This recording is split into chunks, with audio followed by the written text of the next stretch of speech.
Okay, this book is called Because of Winn-Dixie. It is by Kate DiCamillo, and I really like her as an author too. I have not read a lot of her books, but some. I think you'll like this book. You may have seen the movie or heard of the movie. Maybe you could convince your parents that you want to watch the movie after we get done. But anyway, chapter 1. My name is India Opal Bouloni, and last summer my daddy, the preacher, sent me to the store for a box of macaroni and cheese, some white rice, and 2 tomatoes, and I came back with a dog. This is what happened. I walked into the produce section of the Winn-Dixie grocery store to pick out my 2 tomatoes, and I almost bumped right into the store manager. He was standing there all red-faced, screaming and waving his arms around. "Who let a dog in here?" he kept on shouting. "Who let a dirty dog in here?" At first, I didn't see a dog. There was just a lot of vegetables rolling around on the floor, tomatoes and onions and green peppers. And there was what seemed like a whole army of Winn-Dixie employees running around waving their arms just the same way the store manager was waving his. And then the dog came running around the corner. He was a big dog and ugly, and he looked like he was having a real good time. His tongue was hanging out and he was wagging his tail. He skidded to a stop and smiled right up at me. I had never before in my life seen a dog smile, but that is what he did. He pulled back his lips and showed me all his teeth, and then he wagged his tail so hard that he knocked some oranges off a display, and they went rolling everywhere, mixing in with the tomatoes and onions and green peppers. The manager screamed, "Somebody grab that dog!"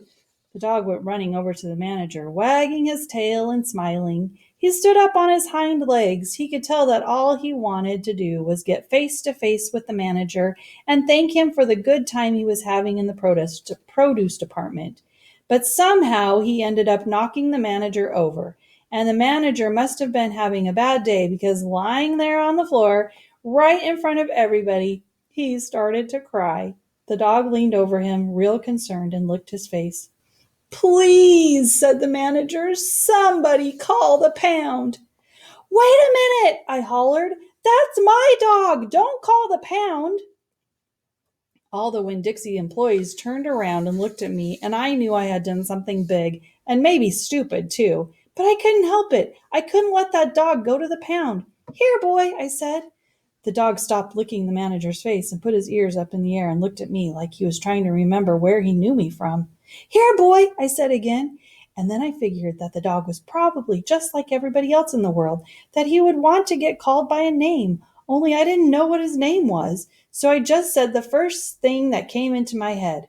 I said, "Here, Winn-Dixie." And that dog came trotting over to me just like he had been doing it his whole life.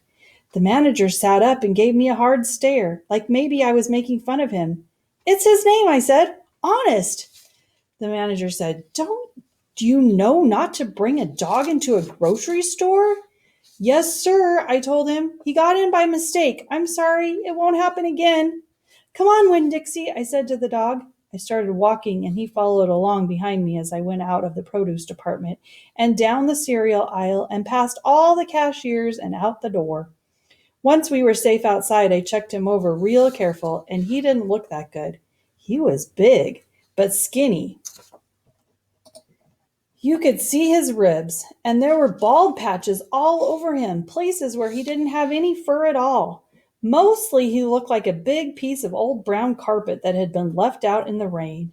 "You're a mess," I told him. "I bet you don't belong to anybody." He smiled at me. He did that thing again, where he pulled back his lips and showed me his teeth. He smiled so big that it made him sneeze. It was like he was saying, "I know I'm a mess. Isn't it funny?" It's hard not to immediately fall in love with a dog who has a good sense of humor. "Come on," I told him. "Let's see what the preacher has to say about you." And the two of us, me and Winn-Dixie, started walking home. That's the end of the chapter, but I just thought I'd tell you that in the South part of the United States, Winn-Dixie is a big grocery store. It's kind of like Walmart. They're everywhere.